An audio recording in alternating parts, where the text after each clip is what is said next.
পহেলা বৈশাখে নরসিংদীতে অনুষ্ঠিত হয়েছে ঐতিহ্যবাহী কাবাডি টুর্নামেন্ট।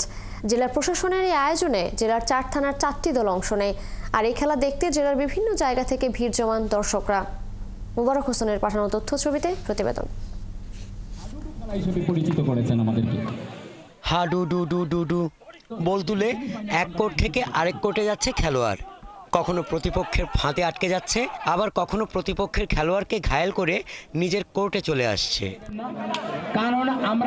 সোমবার নরসিংদীর কালেক্টর ঈদগাহ মাঠে বৈশাখ জমে উঠেছিল কাবাডির বলে। জেলার মাধবদী, রায়পুরা, পলাশ ও শিবপুর থানার 4টি দল জেলা প্রশাসন আয়োজিত টুর্নামেন্টে অংশ নেয়। মূলত এই কাবাডি খেলাটা হচ্ছে আমাদের গ্রামের ঐতিহ্যবাহী খেলা।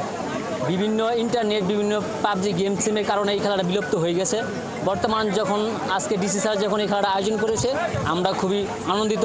যেসব বাচ্চারা আসছে, যাদের টিনেজ, তারা শুনতো বা পড়তো বই পুস্তকে যে হাডুডু একটা খেলা আছে, এই খেলাটা তারা দেখে গেছে।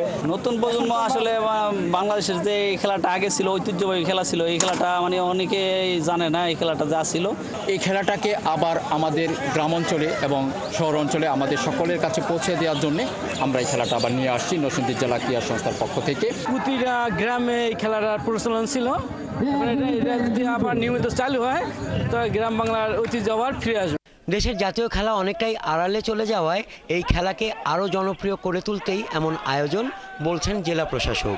এই বছর আমরা পহেলা বৈশাখ উপলক্ষে মূলত লোকজ উৎসবের পাশাপাশি দেশীয় খেলাধুলার আয়োজন করেছি, যাতে আমাদের তরুণ সমাজ এই খেলার মাধ্যমে তাদের শারীরিক সক্ষমতার প্রমাণ দিতে পারে এবং একই সাথে এই খেলা জনপ্রিয় হয়। টুর্নামেন্টের ফাইনালে পলাশকে হারিয়ে চ্যাম্পিয়ন হয় শিবপুর থানা। খেলা শেষে চ্যাম্পিয়ন ও রানার্স আপ দলের হাতে পুরস্কার তুলে দেন জেলা প্রশাসক। হাসান আহমেদ, ৭১।